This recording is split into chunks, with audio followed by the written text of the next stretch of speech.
back to my channel. My name is Erinda Malalao. If you're seeing this video for the first time, please subscribe to my channel, like this video, and share with people that you think will love this video. Today's topic is about how I got my job in Canada, my teaching job in Canada. To be honest, a lot of people have been asking me about this question.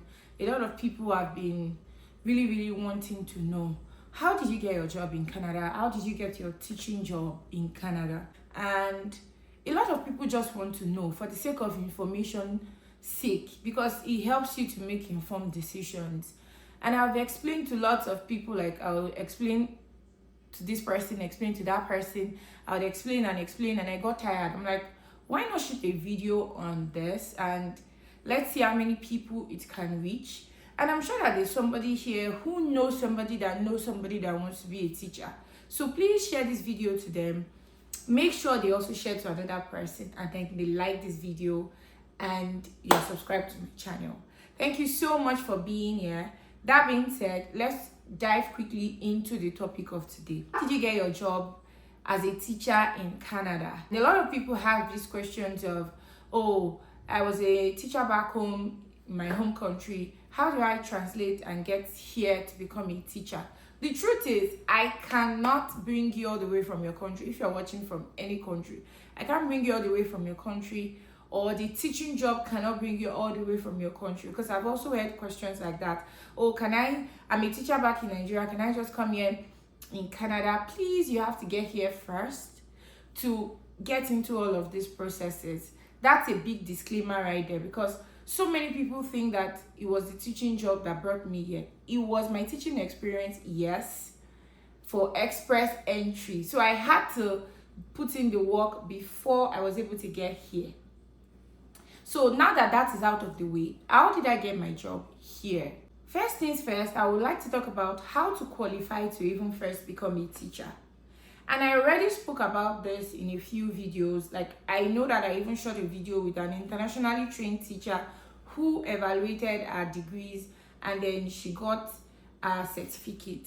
So I'm not going to really dwell into that, but I'm going to touch base on that, because I'll drop a link on that video so that you can go back to watch that video and ask questions. Please go through the comments. I'm sure that a lot of people ask questions and it was answered in that comment section. If you now have more questions, you can reach out to me. Please reach out to me on Instagram, or you can send me questions in the comments and I'll be sure to answer you. But how do you become a teacher here? Like every other profession, teaching in Canada is licensed. So you have to have the license before you become a teacher. So for internationally trained teachers, what you do is your degrees from back home, you evaluate them using this twins evaluation. Like you go on this twins website, you put in all the details, and then you evaluate your degrees. That twins website, I'm going to put a link in the description box. So you go there, read up on all the information you can find there, and do the needful. So if you think, oh, I don't want to do evaluation of my results, I don't want to go through all of those stress like I did, and I had to go back to school. I had to go back to school for 2 years. You guys just watched videos of how I graduated from St. Mary's University. I went back to school. I got a Bachelor of Education degree, and I qualified to become a teacher in Canada. I also had to do that twins thing too. I also had to do it. So it's not like, oh, it's only internationally trained teachers. No, I also had to go through all of that. The only difference is that for internationally trained teachers, it takes you 120 business days. And for teachers who are trained here, it takes you about 20 business days. But we had to go through the process, and then the documents are quite different. So watch that video if you're an internationally trained teacher, and it will explain all the details that you need to know. When you finish doing all of this twins account submission, everything, if you're an internationally trained teacher, it asks you to have a letter of authority to do more courses. Some of them will say, oh, you need to do more courses. Some will say, oh, you're good to go. Your courses are complete. This is your interim certificate. If you are a trained teacher in Canada, it will say, oh, this is your interim certificate. Interim certificate meaning that this is not the permanent certificate. The permanent certificate comes after you must have done a 2-year back-to-back teaching in a school board, 2 years of back-to-back, and you've been evaluated. You've gone through what they call 2 years of back-to-back, and you had two good evaluations from your principal, which means that the principal will come into your class, see how you're teaching, not every day, on a few days that have been selected by you guys, and then if that is set, you get your permanent certificate. I'll talk more on that in a few more videos because I haven't gotten to that stage yet. Now, for someone who has gotten their interim certificate like I have, what next? What do you do next? Once you've gotten your interim certificate, whether you're internationally trained or you're trained here, the next thing for you to do is to go on those school boards' website to apply. Now, school boards are different. I don't know how to explain it, but it's like there's a public school, there's Catholic school, there are charter schools. So these different school boards, you pick the one you want to apply and then you apply. And you can as well apply to as many school boards as possible. It depends on you if you want to see each of those schools' culture and see if I'm a good fit to work in this school or I'm a good fit to work in that school. So what do I mean? For example, in Calgary, where I stay in Alberta, there's CBE. CBE is Calgary Board of Education. There's Calgary Catholic School District, that's CCSD. There's Foothills School Division. There's Rocky View School Division. They are different charter schools. Like, all of these schools are quite different, and they are also private schools. They are quite different from each other. So, for example, Calgary Catholic School calls it guest teacher. Calgary Board of Education calls it substitute teacher. They have different names for different things. That is the first thing you're applying for. Now, what do I mean by substitute teacher or guest teaching? What does this mean? A guest teacher or a substitute teacher is somebody who steps into the classroom when the regular teacher who has the students in the school year is not available. What do I mean? A teacher is allowed to be sick, right? A teacher is allowed to take time off. Yes. A teacher is allowed to go on mat leave. Yes. A teacher is allowed to take a personal day. Maybe something happens to them or their family. Yes. But who is there for these kids when that teacher is not around? Somebody who steps in. That's the person that is called a guest teacher or a substitute teacher. Guest teacher in the sense that this is Calgary Catholic's term. Substitute teacher is Calgary Board of Education's term. So this person comes in. And how do you get to be that person? Because that's the first step into teaching in Canada. You have to first become a guest teacher or a substitute teacher. How do you become that person? Is that after you get your interim certificate, you apply on the school board's website. It is on the school board's website. I'll try to put a picture if I can find one. And then you get to apply for substitute teacher role.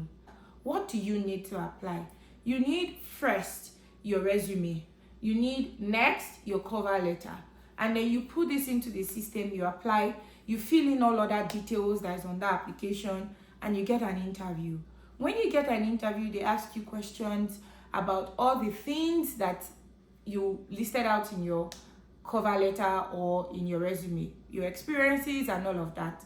And if you are a good fit, they offer you the substitute teacher position or the guest teacher position. Now that means that you are on the guest list or the substitute teacher list. Substitute teacher list or substitute teacher roster, I think that's what CBE calls it, or a guest teacher list. Now that you are admitted as this person, you're one of those teachers who qualify to go in person to teach these kids. Now, you can go in person like for one day, or you can go for multiple days, or you can even be there for the whole of the school year, because there are some people who are not there for maternity leave sake. You have to cover that class. There are some other persons who are there for the first day. They ask you to be there for the first day, and then the person's sickness runs for more than one day. They need you to continuously be there. So you can be there for one day, can be there for 5 days, you can be there for 1 month, you can be there for 5 months, depending on how long they need you. And it can be that you are going from one school to another. That's how the guest teacher or the substitute teacher works. Let me explain in details what a substitute teacher or a guest teacher's day or week or whatever looks like, so that you can understand what it means. I'm sure that somebody is asking, what does a substitute teacher do? What does a guest teacher do? How does it work? So here is how it works. What happens is that once you're on that substitute teacher's list or the guest teacher's list, you get logged in on a platform. So on that platform, you see jobs that are posted for probably the next day, the next 2 days, the next week, like a platform where you pick shift. So this time around, you're not picking shift, you're picking jobs. So you will see when that job is available. Let's say, for example, tomorrow a school, so and so school needs a teacher in maybe junior high or elementary or high school. So the thing is, if you're a guest teacher, you can pick, oh, I want to guest teach in a junior high, I want to guest teach in a high school. A junior high is 7 to 9, that's grade 7 to 9. High school is grade 10 to 12. Elementary is kindergarten to grade 6. So you can decide, oh, I want to pick jobs only from junior high. You can filter it to say, oh, I only want jobs in this location. I only want jobs in this high school. I only want jobs in junior high or elementary. But you will see those jobs. When you see those jobs in that location, in that school, the grade, the subject, they put the subject there. You can see English, you can see junior high math, junior high English, you can see social studies. You pick those shifts and then you show up to that location. So you wake up the next morning, you drive yourself or you take the bus and get to that location. Sometimes even before you get there, once you pick a shift or once you pick that job, some teachers can look you up and see that, oh, this person, let me help this person, and send you the plans in advance. Now, you're not the one making these plans. The teacher makes those plans for you, and then you go there, you show up and go according to the plan that was left to you by that teacher. So let's say, for example, you pick the job and then the next morning you wake up, you go to that school. Sometimes the teacher sends the plan in advance. You have that in your email, because once you're registered on the substitute roster, anybody can type your name and your first name and your last name, and then they can see you there and say, oh, I can help this person to get prepared ahead of time and send you the lesson plans. And some people, maybe it was just in a hurry, they just leave the plans in the office for you to get that plans. So when you get to the office, you get the plans, you sign in, you go through the plans. Sometimes they even leave you the work that the kids are supposed to do for that day. You find them on the teacher's table or in the office. You go through the plans and you follow the plans. What I mean is this: the teacher leaves you period 1, the students are supposed to do this. You finish that. Period 2, the students are supposed to do this. Period 3, like you have a laid down, well-written plan that you follow. The truth is, you will not get lost. And if it's your first time, even if you get lost, you can signal to the next teacher in the hall or the teacher next to your class, and they would always help you.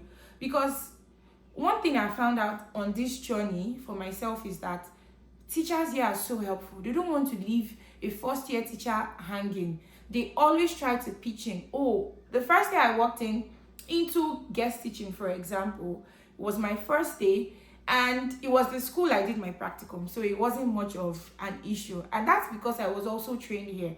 So it really helped me so much that I was trained here and I know everything that happens in the classroom. Why? Because I went through practicums.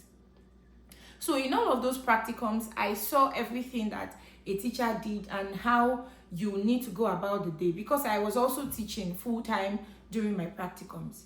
But if, for example, you didn't go through those things in your first day, you walk in, you see those plans, you go through it, you can signal to the next teacher that, oh, I don't think I understand this thing, can you help me? And they'll be sure to help. The honest truth is that they are always willing to help. In fact, they'll ask you if you need any help during the course of the day, or if any student is giving you difficult times, just signal me and I'll be there to assist you. So it's as simple as that. I know, yes, you will be anxious. Even me, that it was my first day, but not my first time in classroom, I was anxious. So you will definitely be anxious. But my first day, I already had the plans. I know what to do for period 1, period 2, period 3. During break, you know where to go to. They put all of these things. In fact, some schools even help you with a map of the school, so that when you're lost, you look at the map and then you find your way around it. So that is that for substitute teacher. And if you go there that first day, you're like, oh, the first day you walk into that classroom, they're like, can you come back tomorrow? The person is not coming. You're there for the next day. It means that it's no longer your first day. You have some more room to breathe and relax. But really, that's all like what the substitute teaching role is. You walk into the school, you get the plan for the teacher, you're not making the plans. Sometimes you, yes, have to chip in some of the things that you need to do. Let's say, for example, the teacher says that they go outside so period to play and it's raining. You have to make up plans in your head. What can I do to engage these kids during this time that is raining? We cannot go outside. So that being said, just be prepared for the worst thing and be prepared for the best thing. But I'll say that this substitute teaching for me, that's really been helpful. I'll talk about the advantages and disadvantages in a bit. But I just want to make sure that everyone understands what substitute teaching or guest teaching means. You walk into the classroom and you run your day according to the plan that the teacher has left behind. Now, after you do this substitute teaching, how do you get your main job? Is it that you have to be a substitute teacher forever? No. So the honest truth is, if you are not a substitute teacher, you cannot get to apply for the main schools. You can't be on the outside and say, oh, like every other jobs where you go to their career and you see the jobs. No. For teaching in general, I'm talking basically about Alberta. I don't know about any other province. Because really, these provinces have different terms, different names, different requirements. But for here in Alberta, what they do is you have to be a substitute teacher before you can be a main teacher in the classroom. So if you're on the substitute list or the guest teaching roster, you would see those jobs when you have been logged into a platform. Like, you can't see it on the outside. You have to be on the inside to see it. So they let you know when to apply for the main jobs, what time these jobs are going to be opened, and then you see those jobs, you apply to those particular schools, and then you go for your interview, and then you get the main job. Let's use myself as an example. I graduated in April, but I already applied for these jobs and I got them earlier in the month. And I decided that, oh, I don't want to start working immediately I graduated. I will just wait till I get my full-time job. That also works, but you must have applied to be on the substitute list or the guest teaching list first before you get to see those jobs that you apply to. So you can't say, oh, no, I'm not applying. I just want to apply to the main school. No.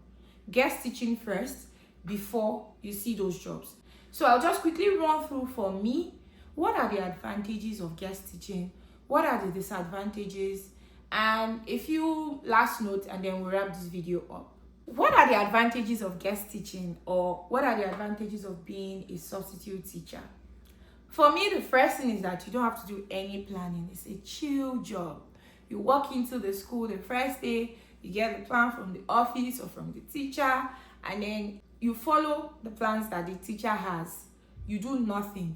No marking, no planning. Isn't that sweet? You just walk into it and do the job. Second one for me is that you get to explore different schools. In fact, this is like the biggest one for me. Should have been the first one on my list. You get to explore different schools.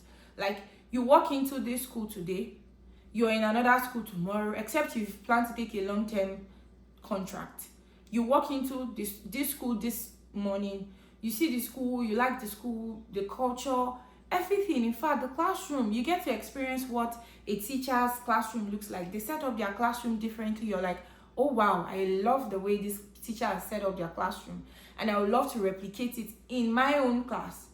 Because you don't get to see this very often. Once you have your own class, you see that you walk into another school, you're like, wow, I love this school's culture. You get into another school environment, you're like, wow, this is nice. Or you walk into a school, you're like, no, I don't want to be in this environment. So it helps you explore different schools. You explore all around. It's like you're shopping around. You're seeing those different schools, those things that work for you. You're picking points from this teacher's classroom to this teacher's classroom. Another thing for me is that it helps you to decide which school I want to work with, which environment of schools do I want to be at. Those are those points that guest teaching or subbing in a school gives you the opportunity to see. You see all of these things, you're amazed. You're like, I love this. I do not like this. I don't want to replicate this in my class. I want to replicate this in my classroom. And those things have been really helpful to me. I walk into some classrooms and I'm like, I'm so going to do this in my class, because I really, really loved how that teacher put in this routine. Even when I'm just coming in, I see the routine the teacher has built in the class, and I would love to replicate this in my own classroom. First thing for me that is an advantage is that you're already in the system. Like, it helps you get your foot in the door.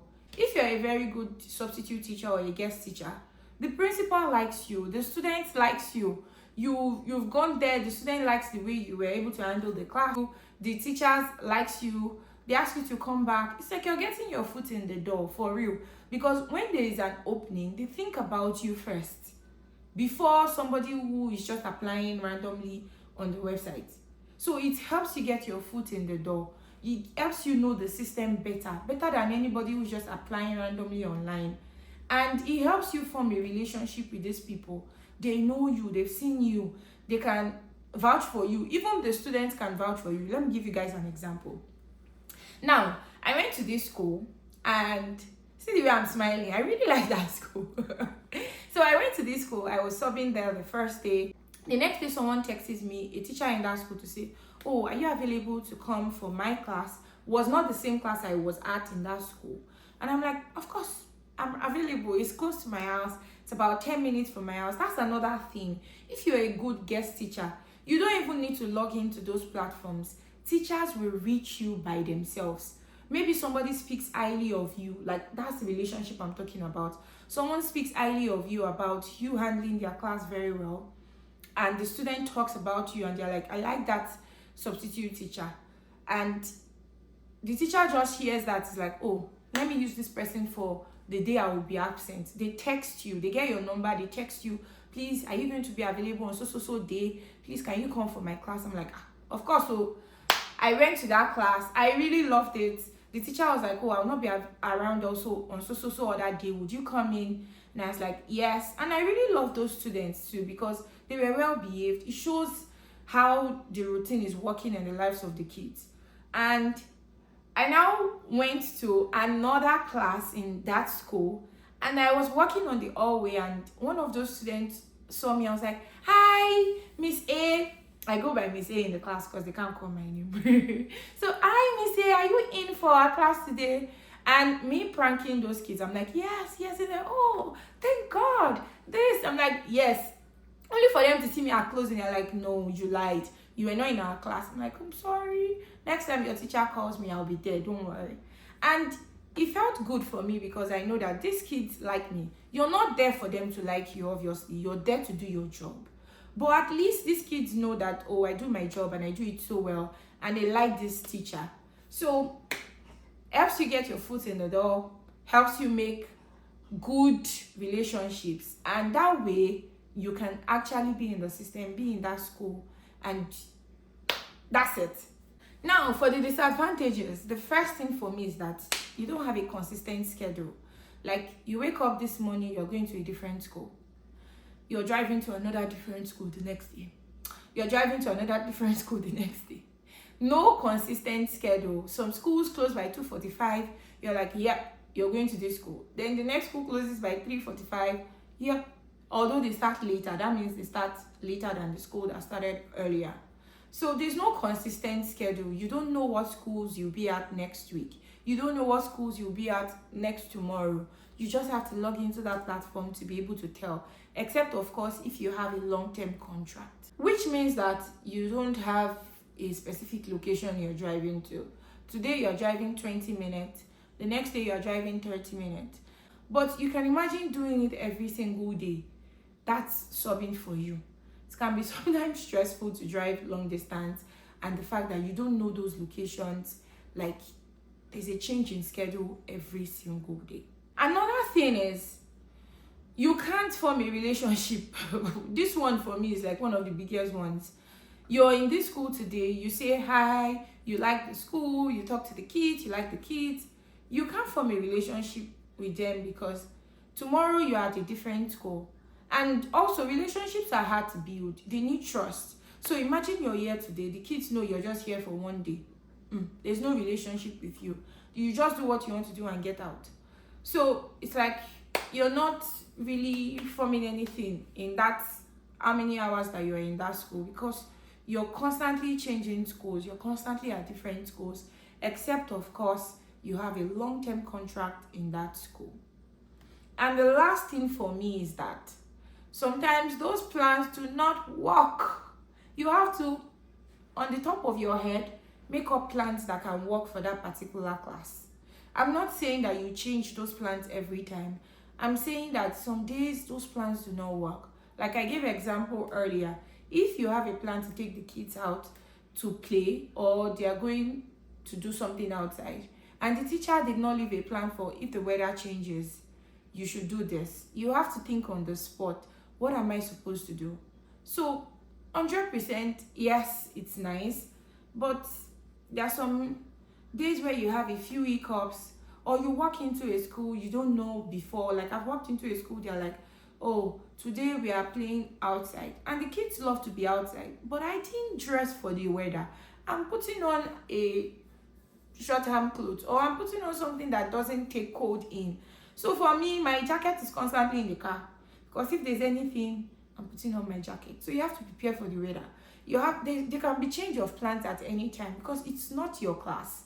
So things change. You have to think on your feet, make things work for the kids. Just be sure that the kids do what they're supposed to do.